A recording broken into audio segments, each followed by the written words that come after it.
My name is Peter Joseph. I live in Brooklyn, New York. I'm 31 years old. I am an independent filmmaker and I suppose the de facto founder of an organization called the Zeitgeist Movement.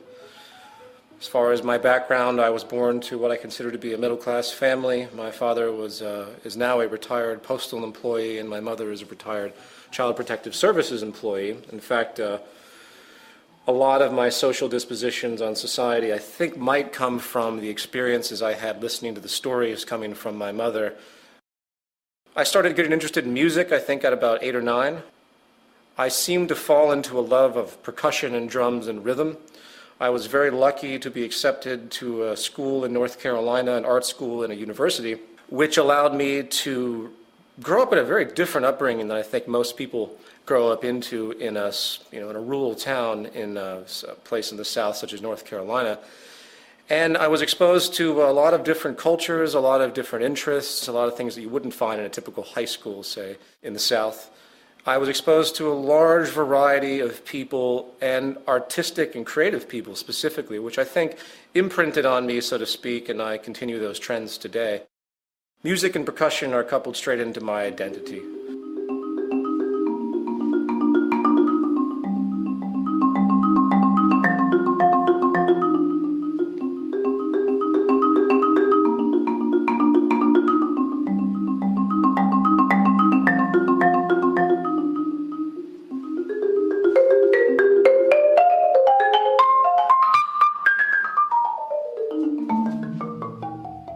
People say to me, well, you work with this social organization, but yet you're just a musician, just a musician. There's the credentialism tendency that comes up a lot with anyone that talks about the issues that we talk about in the movement or that have been talked about in the films.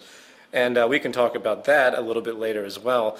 But what I'd like to say is that I look at music now as a form of meditation. It's something as an outlet. It maintains my balance. So I continue to practice in a very personal sense. It's not that I go out and perform that much anymore. I don't have time to anymore. After my second year of college, I dropped out, realizing that the debt that I was accruing was absolutely not worth it.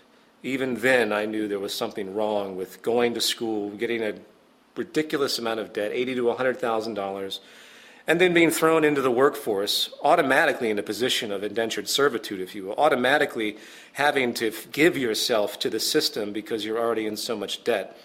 My original interest was to be a solo classical marimbist, a laughable concept when I think about it now, but we all have our bouts of naivety as we grow. Once music became difficult for me to pursue as a career choice, I started to get into video and editing, and I got a job in New York and many jobs in New York doing various freelance video editing, shooting, whatever related to video work, film work. You have to do whatever pays you in this society, and I couldn't really find the niche to make money in music, so I ended up in advertising. I always had a problem with people telling me what to do in the labor force, and I did not like advertising, obviously. I did not like the nonsensical manipulation of people's perceptions so corporations can sell their crap. So I began to pursue work in the financial arena. I began to do day trading, which pattern trading. I was moderately successful. I never had a big capital base, which you really do have to have.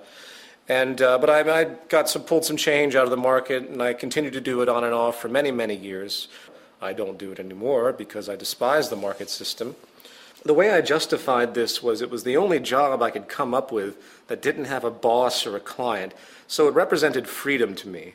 Granted, trading the stock market has absolutely no social relevance. It contributes nothing to society. You could blow up Wall Street tomorrow and it wouldn't make a damn difference to anything in regard to the natural order of affairs on this planet. So at that stage in my life, I just wanted a way out. I wanted to not have to deal with being a slave to the corporate system anymore. So anyway, that's when I started first investigating economics. And I'm sure you have other questions about that, so I'll stop there. Zeitgeist began as a public performance, an attempt at a vaudevillian concept. What I did was I set up 2 screens, and I had a huge percussion set up in the middle, where I performed, with the videos that were on the two screens. Some of the equipment you see here was used. I've actually sold off most of my equipment, but regardless, I think I have some photographs I can give you. There's only a few that actually were captured, believe it or not, of the original event. I wish I had documented the original event because people keep asking me about it. But nevertheless, it started off as a creative work, a variation on the early vaudevillian concept, film and live music, live performance. And once it was over, you know, it was a free event. I did it for 6 nights, I believe.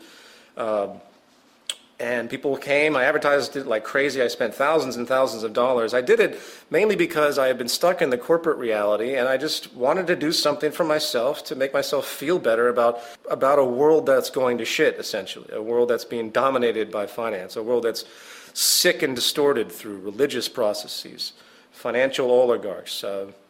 It was just an expression. It was, in fact, a very angry but solemn expression. I never expected it to turn out to be what it was at all. After it was over, I just found myself in a little bit more debt, and I took the work, which, by the way, I had no clearance for. I didn't clear any of the aspects with it, but since the internet is what it is, tossed it up online to see what would happen. Maybe some people would like it, they download it, I get some feedback, whatever. What happened completely blew my mind. I posted it on one website, and from there a chain reaction occurred, and it's pretty much all history from that point on. I couldn't even tell you how it unfolded. All I know is that I got wind of the fact that it was getting a tremendous amount of hits and talked about a lot, so I built a website for it, zeitgeistmovie.com, and I just had it up there for free. Then I realized that people wanted it on DVD. I'm like, okay, well, I guess I should try to do that. So I was forced into a very difficult position of getting clearance from all the participants involved, which was very difficult, by the way, because everyone saw dollar signs because it's an internet film that's getting millions of views. So I had to pay out a lot of money to a set number of people to get it going. But there were also people that were just happy to see this information get out there and didn't have any problems with me doing what I call a non-commercial distribution, a $5 DVD for it to be released in some capacity. From there, I got an email from an organization called the Artivist Film Festival. And to my amazement, they wanted to show the film in their festival, which was a packed audience, sold-out audience. At this stage, it was still utterly bewildering to me. This was the same organization, of course, that showed Zeitgeist Addendum the next year. A world where media is often used to keep us a little dumbed down more than anything else, as far as my opinion is concerned.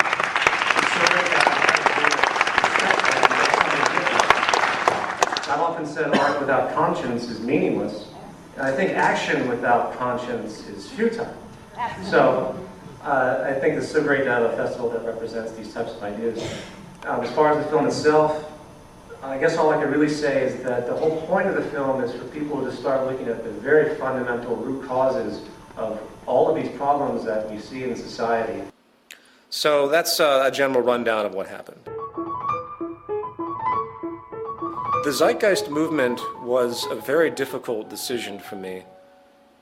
I could have just made Zeitgeist Addendum like other socially conscious filmmakers do, in the sense that I could have just said, oh, well, here's a bunch of stuff, here's a bunch of problems, hey, here's some possible solutions, take what you will with it, and just roll with it and see what happens. I really was on the fence about putting, at the very end, join the movement, www.thezeitgeistmovement.com. And 6, join the movement. Go to thezeitgeistmovement.com and help us create the largest mass movement for social change the world has ever seen. I knew that the moment that it became something more than just a film phenomenon, that my life would likely change dramatically, which it has. Zeitgeist Addendum was sparked out of people emailing me saying, well, what do we do about all of these cultural problems? What do we do about a corrupt banking system? What do we do about people that are locked into establishment social programs, if you will? I consider the trains of thought and mind to be a program. I consider society itself to be a program that's running. And the programming locks people into a specific frame of reference. How do we deal with these issues? How do we do? What do we do? And Zeitgeist Addendum was an attempt at answering that question. After Zeitgeist 1 was released, it got into the hands of Jacques and Roxanne, and after reading Jacques' book, which they sent me, I realized that this was really important information. I realized that even I was backwards on a lot of issues that needed to be corrected. And in order to get society in line, we have to think about the fundamental problems. This was something that I was attempting to do in part. I had a notion of, but it wasn't until I met Jacques Fresco that the lens became focused. It was like all these things that I sort of had an inkling of. Jacques' experience, life experience, what he had talked about for song, just focused me in the right direction as far as I'm concerned. So I made a whole section with him in Zeitgeist Addendum, and that's how it took off. Anyone that chooses to challenge establishment orthodoxies, traditional worldviews, not to mention the system that we live in, sets themselves up for venomous attacks. I'm well aware of this. If you look back at the history of anyone that has chosen to challenge the establishment, it's a very dark history. There are a great number of people out there that know that something is wrong, but they do not understand the source of that wrongness because they are in the box of indoctrination. Socrates never speculated on the slavery that was existing during his time. That was normality to him. This goes with every type of political philosopher that's ever existed, whether it's Karl Marx, whether it's Plato. They're all locked into an established paradigm, and their thought processes can only go so far. And this includes probably myself. People are locked into a box. They see the box around them. They see the leaks and the holes and the cracks, and they go up to the cracks and they try to fix them. They try to patch the holes. But they don't stop to think that maybe there's something wrong with the box itself. Maybe the integrity of the box that they exist in is inherently invalid. It's inherently void. The economic system that we live in is a parasitic paradigm that is only going to lead to self-destruction. But people don't see that. So if you attack the economic system for what it actually is, everyone's feathers go up. Everyone says, well, wait a minute, this is the world we all live. We live in a profit-based, labor-for-income world, cyclical consumption. This is what we're used to. We understand we have division of classes. You know, they throw in human nature. They throw in everything that will try to make it seem like it's a part of the natural order of reality when it in fact is not. If I was to summarize the attacks that typically happen towards myself and the people I work with, the first one would be credentialism. Credentialism is an annotation for the priesthood of those in the know. Now, bear in mind, this is a gradient of relevance. Obviously, I'm not going to go to a doctor, if I can help it, that has absolutely no credentials in the surgery that I might need performed. They require instruction and experience to do so. But when it comes to the other side of the spectrum, when it comes to the simple analysis of information, when it comes to the analysis of history, when it comes to economics, because it is a contrived system, it has no basis in anything else in general operation. It's not based on laws of physics. It's not based on any aspect of scientific law that has any relationship to planetary operation. Then suddenly it becomes very relevant to speculate as to what these things actually mean to society. It's a double-edged sword when you get a master's, bachelor's, PhD in a particular medium, because think about what you're actually doing. You're going through a curriculum that's been completely established for you by the institutions that have existed prior.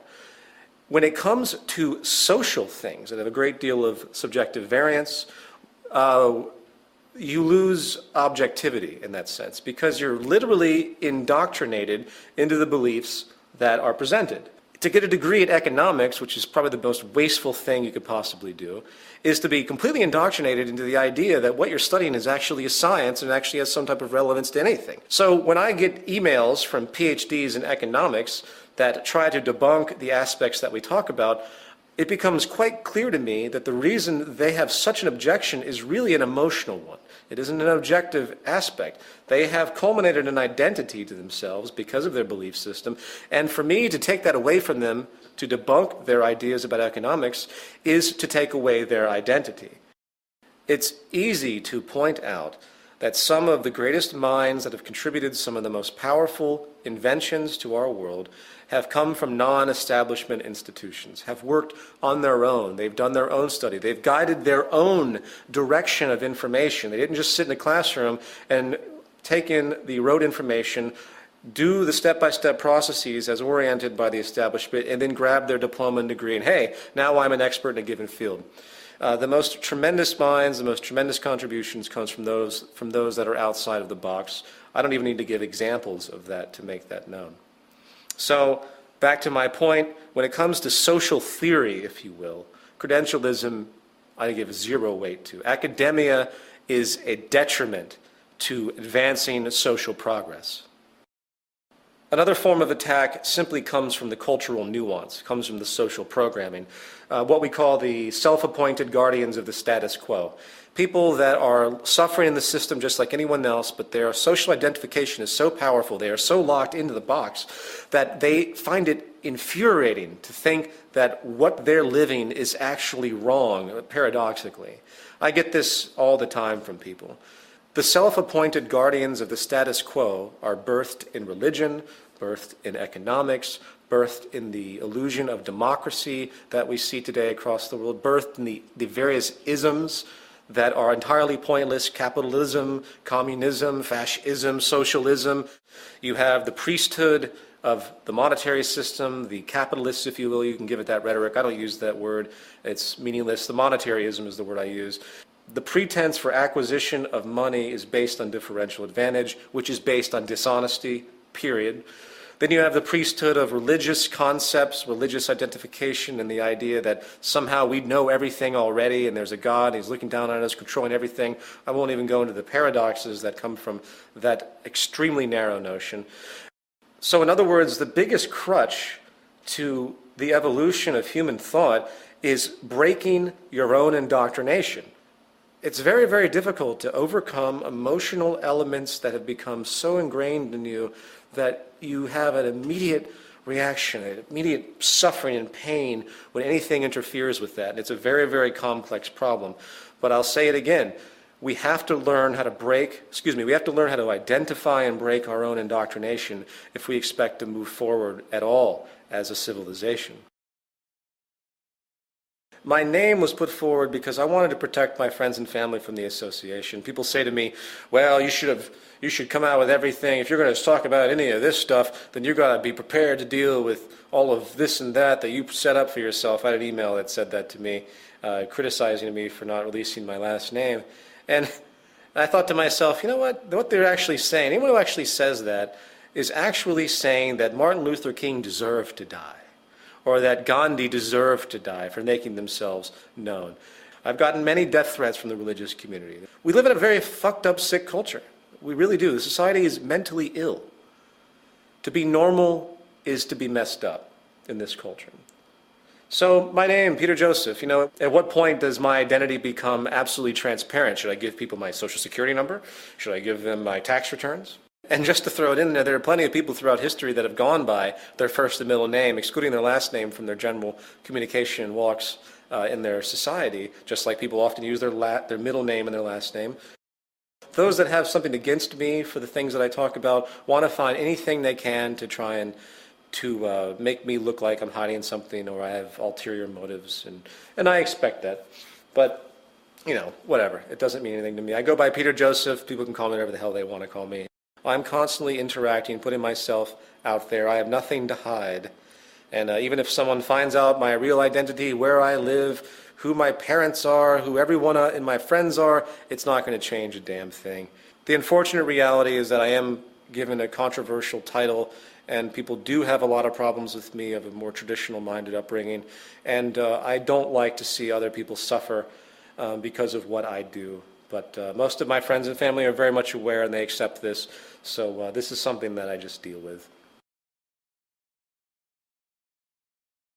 Anyone who thinks that I do what I do for notoriety reasons or monetary reasons or anything associated with self-interest has a lot to learn.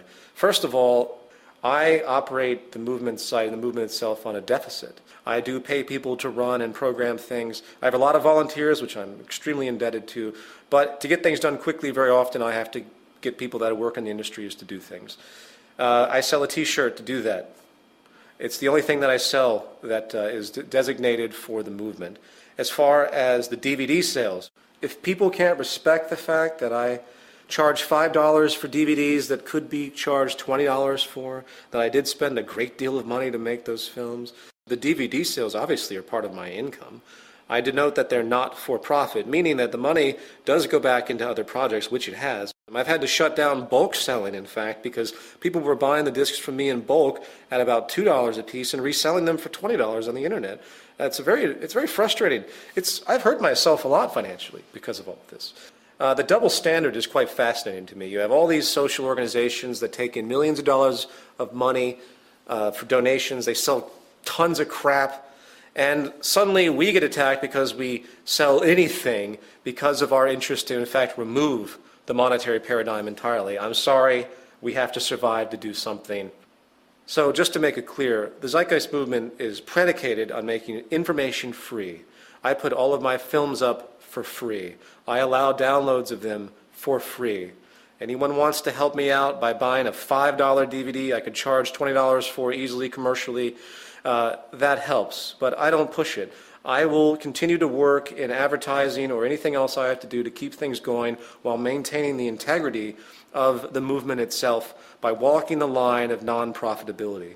The only time that we'll ever ask for donations as the movement is when we have a big project that needs to move forward, and we have no projects like that now. We're in a period of collecting people and streamlining functionality.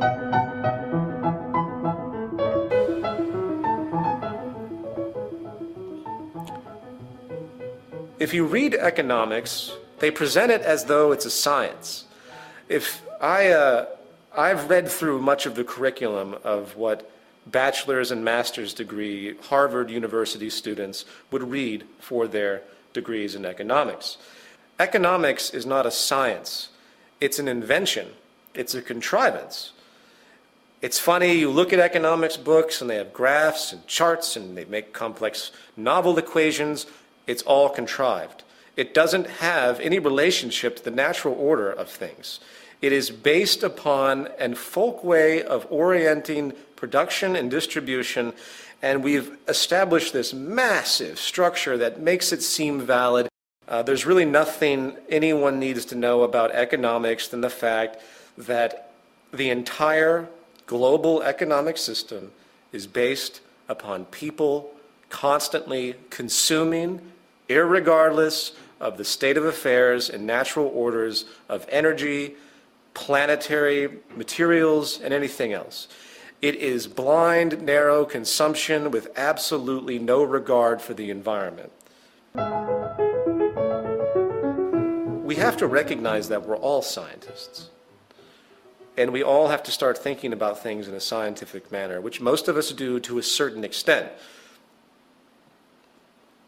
Even the most religiously minded individuals use science all the time when they evaluate buying a car, when they evaluate their general life. They use these things constantly. We all do. We're all scientists. That is the discovery, the epiphany that needs to come out. Science is not a cold, heartless thing. It is what has given us everything that comprises our well-being. Now, you can argue philosophy. As far as I'm concerned, any form of philosophy, any form of notions of morality are absolutely meaningless unless they are sprouted from the natural world using what I would consider to be analysis known as the scientific method. I am nothing but bored to tears by philosophical dispositions and verbal hobbies that do absolutely nothing. Religion is a verbal hobby.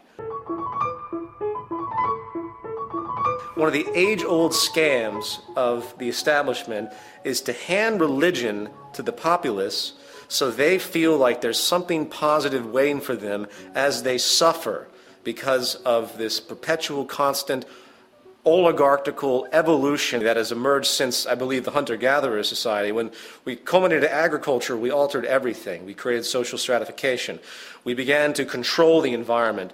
Before the Neolithic Revolution, it's been well documented by anthropologists that there was a natural balance to the planet. Population was in balance because we could only do what the earth provided for us naturally.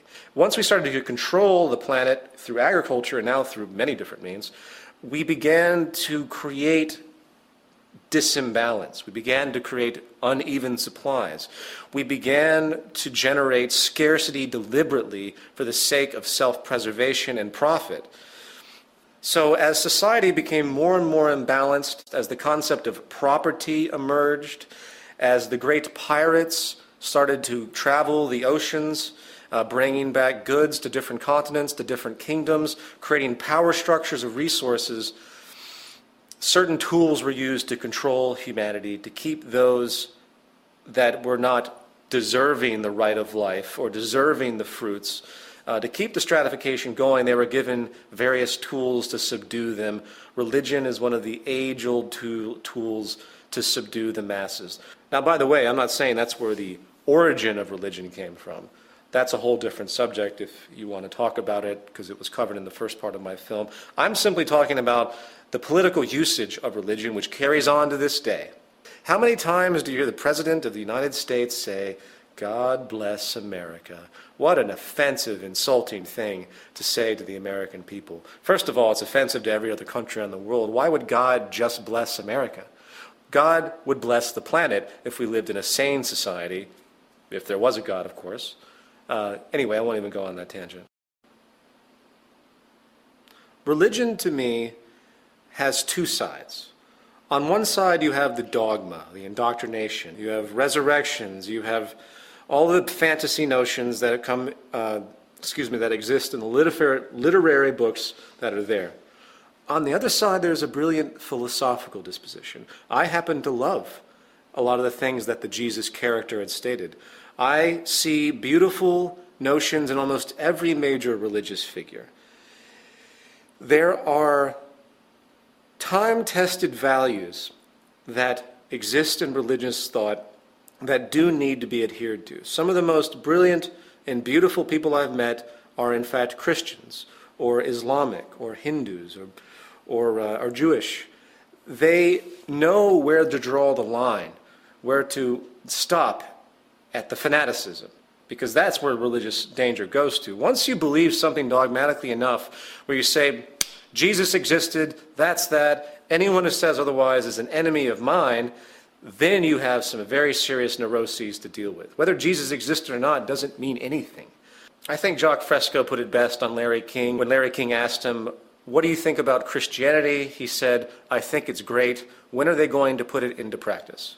So my religious disposition is that I wish that those that have religious inclinations would really dig deep into their beliefs and ask themselves, what is it about their religion that they actually use?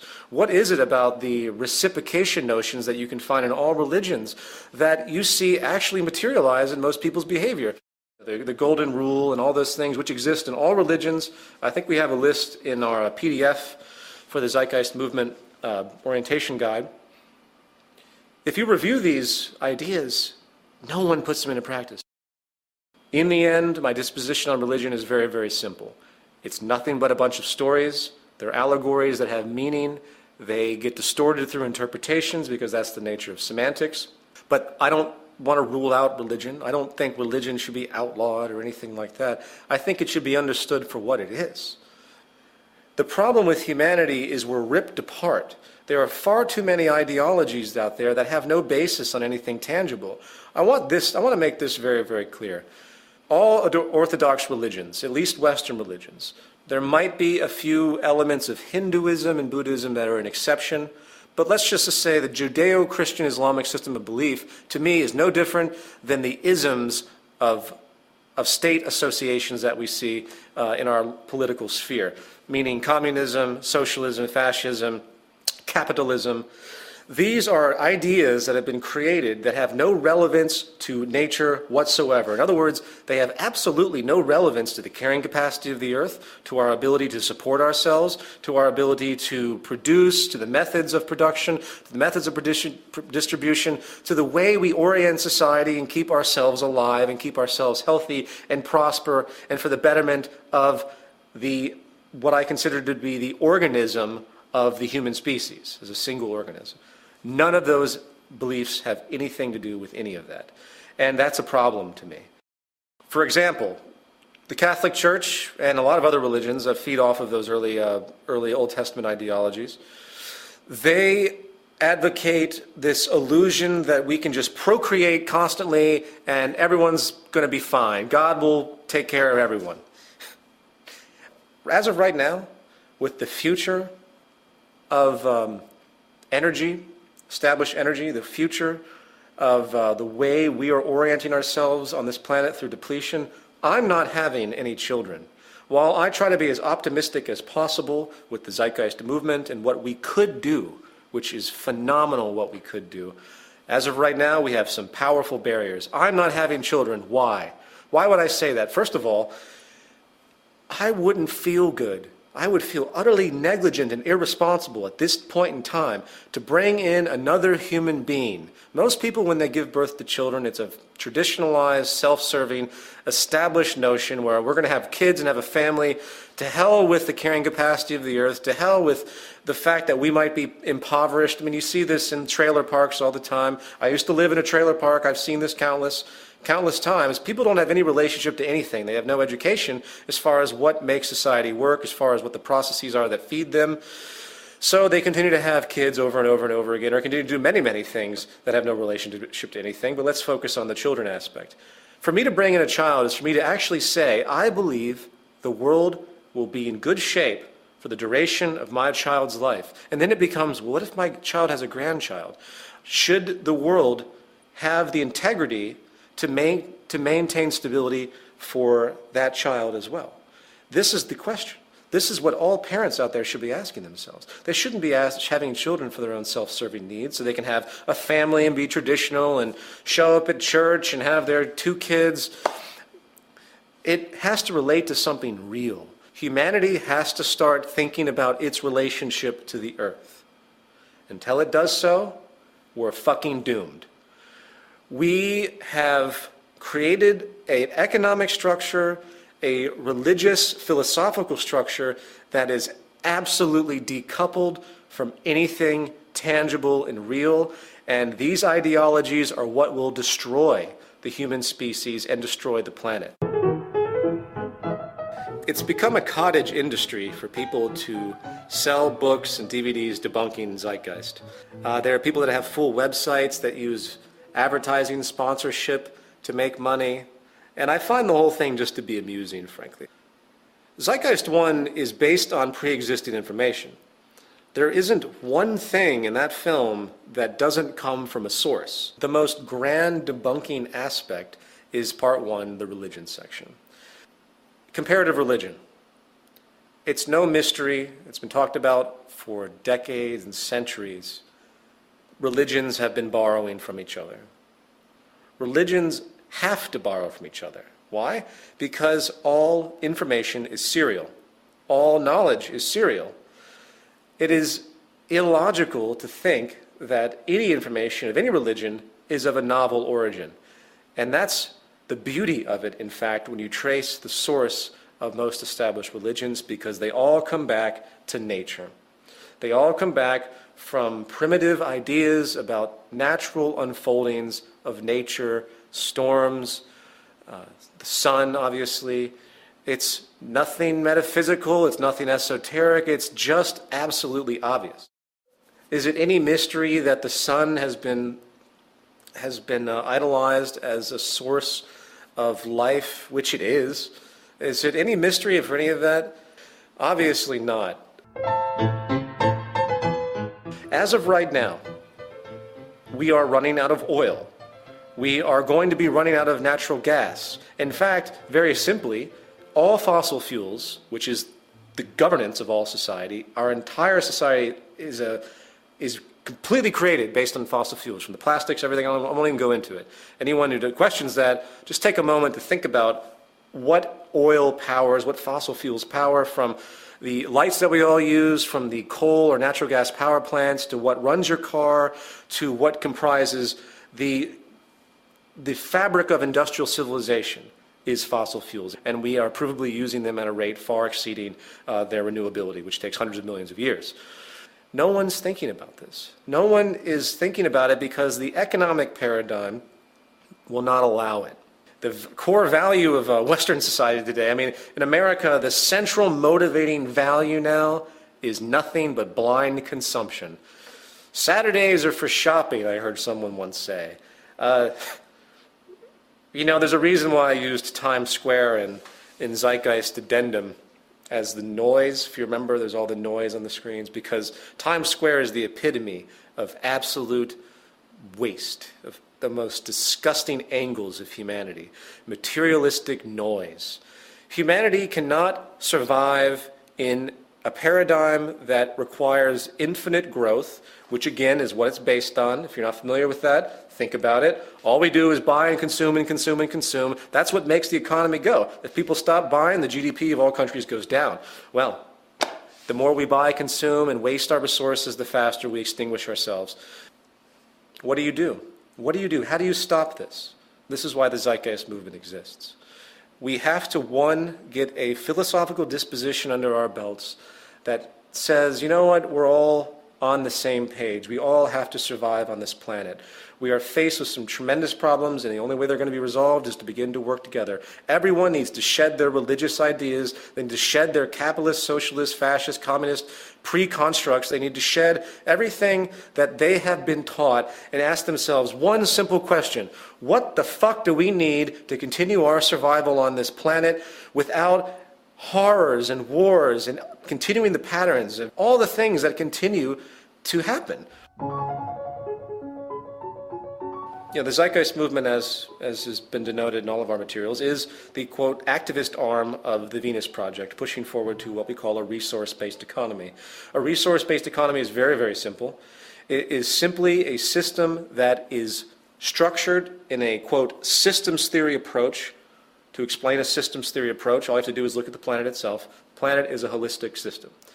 So the first step is very, very simple. We recognize it's a system, and we treat it as such. We have to start measuring and monitoring all the earthly resources. We cannot be so stupid as to give corporations the ability to control for their own little clique's betterment resources that we all should have an inherent deserving. Every resource on the planet should be common heritage to all human beings. There's no way to create a stable society otherwise. So when you're born on this planet, you inherit the planet. The planet is your home, not some plot of land that is has the illusion of property, not some house that you think you own. There's no such thing as ownership. The idea of ownership is controlled restriction. Ownership is simply there really for those at the top to make sure no one can interfere with the fact that they control mostly everything. So we have to monitor the planet's resources. We have to begin to construct a system of production and distribution that is not based on the whims of profit. It's based on what is the most efficient means to do that. There are resources all over the planet, obviously. We have to begin to understand what we have, and we have to use science and technology to begin to orient our use of these resources in the most efficient way possible. And that's why we advocate the systems approach that we do. If you motivated our resources right now to change the face of the earth, to create a resource-based economy, we could do it very, very quickly. The problem is, again, the established orthodoxies and self-preserving mechanisms that are in place, which will be our death. The free market is what will kill everything on this planet. It's not the free market, it's actually the monetary system. Monetary acquisition and exchange through labor for income and the motivation of profit will be what destroys humanity, because all it does is pull everything in the direction of those that have the most power. Right now, we are faced with an ecological collapse, an energy collapse specifically. We're faced with an economic collapse, which is very much tied into the energy collapse. We're faced with a labor collapse, which of course is very much tied to the economic collapse. And we're faced with what I call the criminal meltdown. The breakdown of society is occurring. People say, well, we're going to have a recovery of the economy. The most dangerous thing that we can have right now is a recovery of the U.S. economy. The most dangerous thing that we can have right now is the use of more resources, because all it's going to do is speed up the inevitable destruction. If more people go out and buy lots of automobiles to help the economy, all that's going to do is get more fuel into the tanks taken from the resources of the planet. More gasoline's used, more energy is going to be wasted on the idea of consumption. And this is what, again, will kill us. So a resource-based economy attempts to remove all of the unsustainable practices that we have now and create a holistic system of resource management, of priority of labor. That's a big one. Think about how much time is wasted in most people's lives on jobs that do absolutely nothing. Think about how much energy is wasted by someone who works at Wall Street driving from Pennsylvania every single day from their home so they can be a trader on Wall Street, wasting energy on something that means nothing, that wastes even more electricity and energy. When you begin to think like that, when you begin to see how much energy and resources are wasted on actions that have no return whatsoever except the self-interest and consumeristic monetary values of particular individuals, but return nothing to society. Think about how beautiful society would be when we start to educate people on natural processes of the environment, on science and technology, and resource conservation.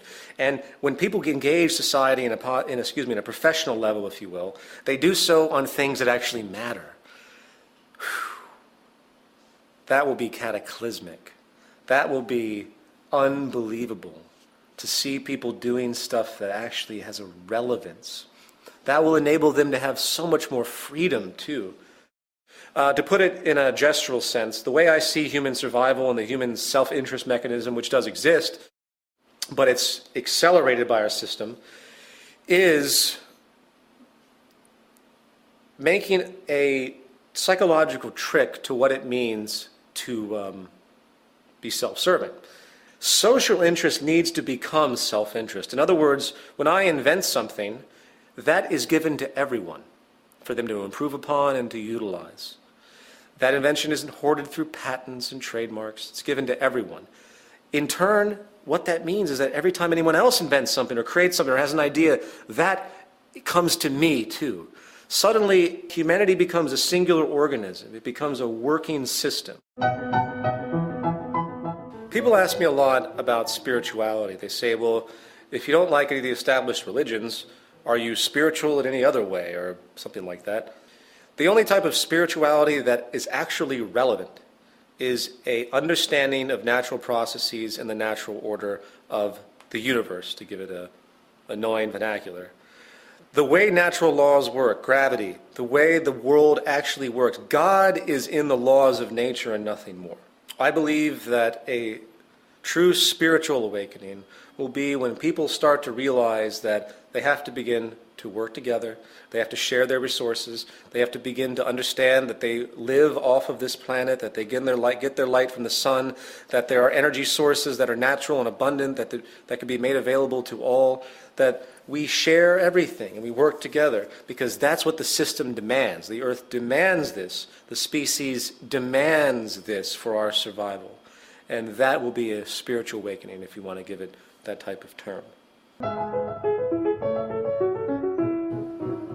We live in a world of tremendous possibility, positive possibility. However, all indicators point to what I consider to be self-destruction, given our current established economic and ideological structures. Once again, capitalism, socialism, communism, fascism, Judeo-Islamic Christian belief systems, they have no relationship to what actually creates survival of the species. The real sad thing is that humanity is going to have to be smacked around quite a bit before they really understand what the Zeitgeist movement, a resource-based economy, and the Venus Project, Jacques Fresco, is talking about. we are driven by biosocial pressures, meaning that it takes problems for us to wake up and want to change things.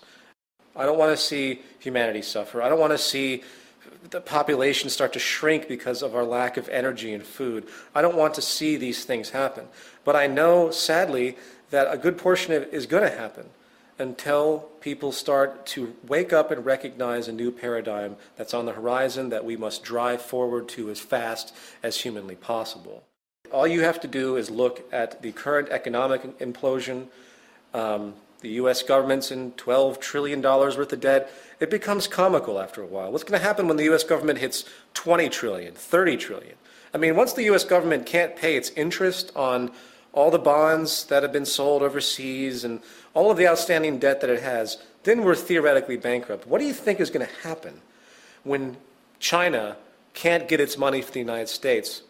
What do you think is going to happen when the United States, because we use 25% of the world's energy, starts to run out of oil in Iraq and starts to invade other Middle Eastern countries, which we'll probably do beforehand, but starts to do that. And China, of course, who gets oil from Iran, says, you know what, I think we're going to have to stop you guys from taking Iran's oil because we need that too, and you owe us a lot of money. It's kind of pissing us off. Do you think war between these superpowers might be possible? I think World War III could be very, very possible, and this war will be for real. This will not be a contrivance war like World War I and World War II, based on geopolitical realigning and various resource grabs. This will be a war for survival of different countries. And I hope that doesn't happen. I sincerely hope all of these things I talk about are erroneous and false, but all you have to do is look at the trends. One way or another, we will end up in a system that's not based on money as we know it today. Why? Because that will be realized in the future by historians as the total and pivotal cause of the destruction of civilization as we know it. That will be understood in the future. Historians will look back and say, holy shit, they were making materials, selling them for corporation profit over and over and over and over again with absolutely no reference to what the planet had and recycling protocols and everything else. They were burning fossil fuels at 1,000,000 times the rate of their actual renewability. They're going to laugh at us, wondering what the hell kind of primitive, dumbass species we actually were, if we even survived to reach that point. So I hate to sound condescending and negative. I hate to throw out all this rhetoric, but I'm fairly irritated at this point, and I try not to be. I just want to make it understood that the entire system that we live in is a sham. It's a false system, falsivity defined by the fact that it cannot be sustained. It's that simple. And we propose a resource-based economy. I hope everyone watching this film will go to www.thezeitgeistmovement.com and understand what we're doing. I hope everyone out there will understand that either we change or we die.